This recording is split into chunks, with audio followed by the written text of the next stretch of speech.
Hi guys, it's Celine from Edu Kingdom. So today we'll be going through Power Test Reading 21, and just like last week, I'd like to follow the structure, which was to give you guys some tips or suggest some skills, go through some of the questions, and then refer back to these skills and any other additional advice or recommendations I'd like to give you guys.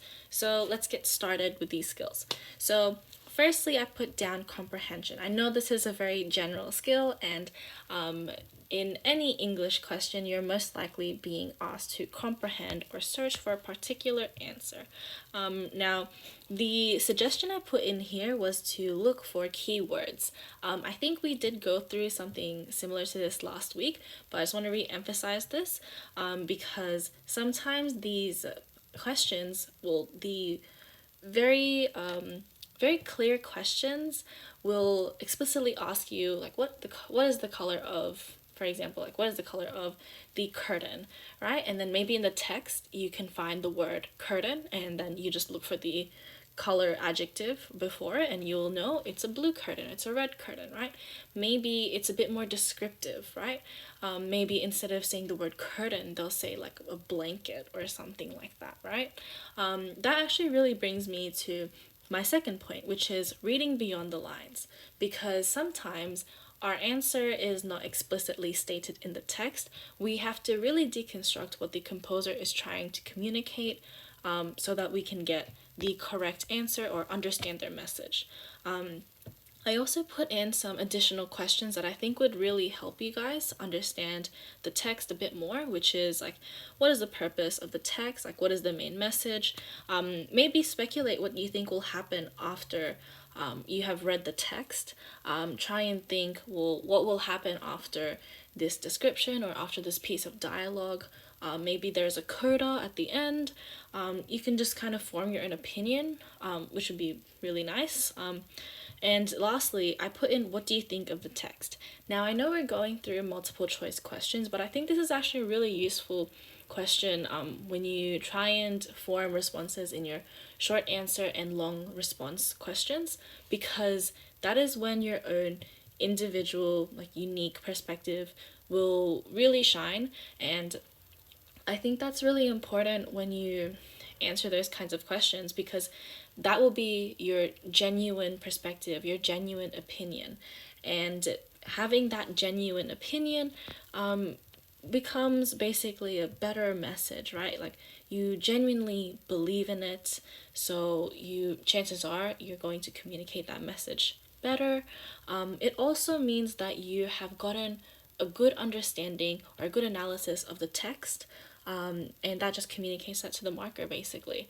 So for this video, let's just focus on these two skills, and as we go along, I can recommend some other skills as well. Okay, so let's get started on the first extract. So I'd like you guys to read this in your own time. So we'll answer questions 1 to 3 together. So this extract is titled "Big Species Threatened," written by John Elder from the Sunday Age on January 4th, 2009. So very quickly, this entire extract is basically a short article that's trying to tell us that habitats are dying and we need to save them because our specifically our birds or our bittern, right? The Australasian bittern are dying, right? So species of birds, right? So that's just the general gist. Let's get started on the questions. So question 1, which natural phenomenon is colloquially known as the Big Dry? We can see the Big Dry in the very last paragraph. Now, we can figure this out through the context from this extract by knowing that there is some dry periods in the past, and we also know that the habitat is just drying out or dying, right? So just some key words in there, but mainly the Big Dry is not a bushfire, because bushfire is something, it's a literal fire. So if it was described colloquially, it would be like something that's very hot. Tsunami is water, therefore it's not Big Dry. Earthquake is like the splitting of the ground, or not necessarily splitting, but the movement of rocks. And yes, so that does not make sense. Drought refers to dryness, right? No lack of rain, and lack of moisture, so it makes sense for it to be C, drought. If you also know this because of, you've had conversations with friends, that's a very good thing to know. So yeah. Question 2. The main threat to these endangered birds is C, the decline in number of natural habitats. We actually see this answer in the first sentence, right? With its habitat drying out fast and no sign of rescue, the Australasian bittern needs a miracle. Okay, so the Australasian bittern, the Australasian species of birds, need miracles. Okay, or need saving because the habitat is experiencing some form of, their habitats are experiencing droughts, and it is so close to extinction. We also then have many quotations over here as well, coped with dry periods in the past, and then we also have, once again, drying out here. And also, I would really emphasize the last paragraph. I think that's a really good one as well. Like the big dry is a very good keyword in that.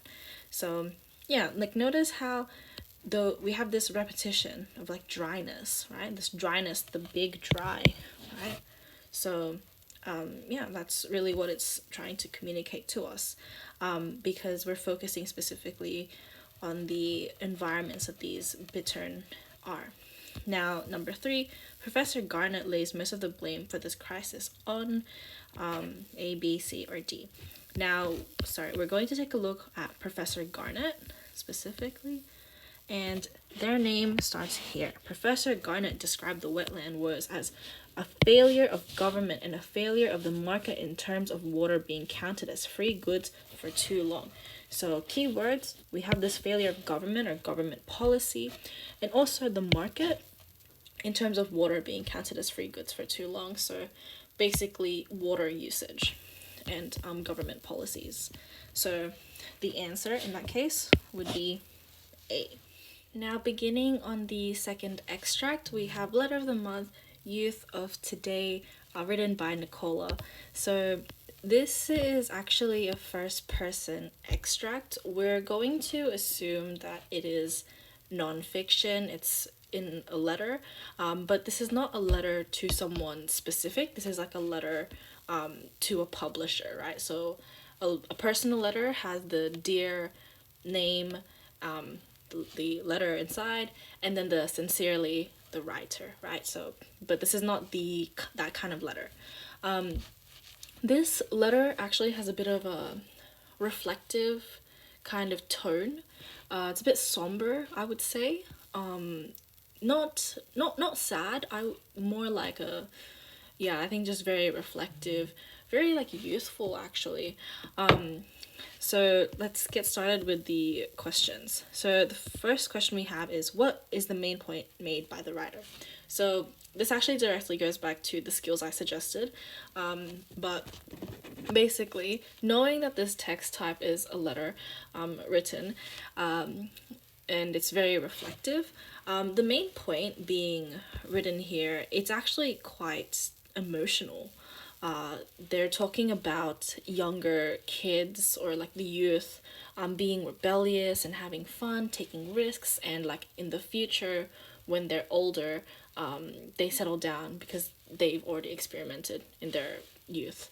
You can form your own opinion on that. So basically the answer is 4B, right? Because the author is trying to tell us like the young people are rebellious because they're curious about the world, they're excited. And if we want to take a look at the extract specifically, I would take a look at this paragraph, specifically this sentence. Okay? In the 1970s, when most people were complaining now were young, a poet wrote about youth and how spoiled, stubborn, and ill-mannered they were. If you'd like to, a scripture from ancient Egypt has been found where a teacher was complaining about youth. So it's telling us that throughout time, young people have always had this sense of rebellion, or going against or confronting social norms, or disrupting social norms, sorry. So this entire letter is trying to tell us, like, hey, like, this is not something new, this is not a new concept. We've always been rebellious regardless of the time period, right? So the answer would be for B. Okay. The other answers, well, except for A, I would say, like C and D, I can understand where you could get these answers from, but the question is asking us specifically for the main point, so that's why it's not C or D, in case you are wondering. Now, for question 5, the writer also suggests once a rebel, always a rebel. This one is not true, because they think that once they settle down, like once they grow older, and settle down, they will lose that sense of rebellion.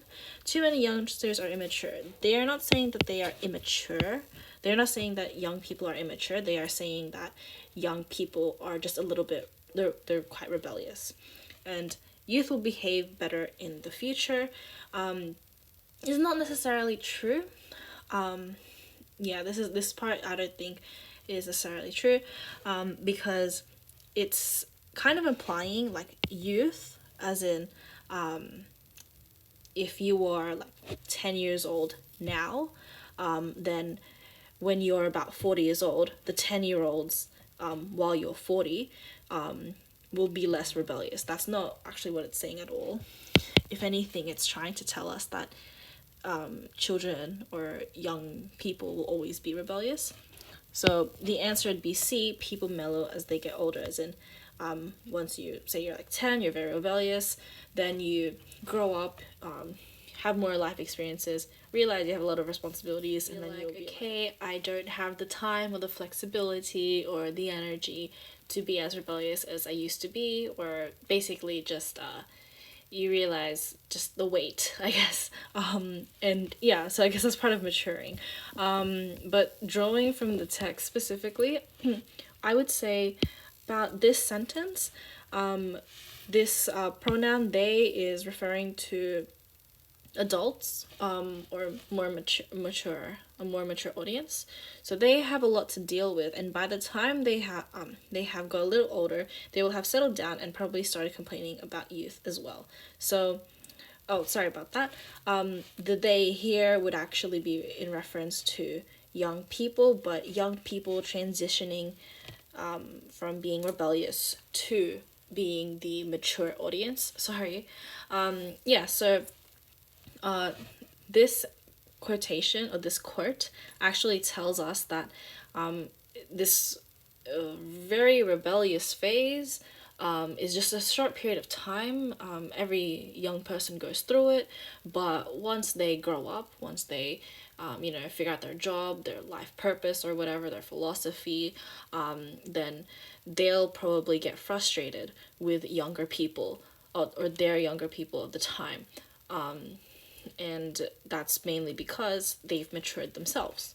So that is why C is our answer. People mellow as they get older. Now, I'd like you guys to answer the rest of the questions by yourselves, but as you can see from the video, we use the skills of comprehension by ensuring that our answers are directly derived from the text, or we can try and, well, another way you can use is process of elimination.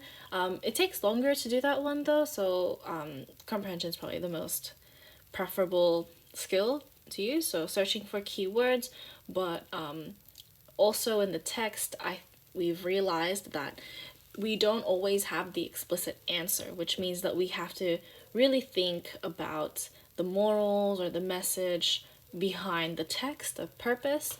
I also was trying to encourage you guys to maybe just think, like, especially for the second extract, like, you can have your own opinion on it. If you disagree or you agree to some extent or something like that, then that's totally fair, totally completely valid.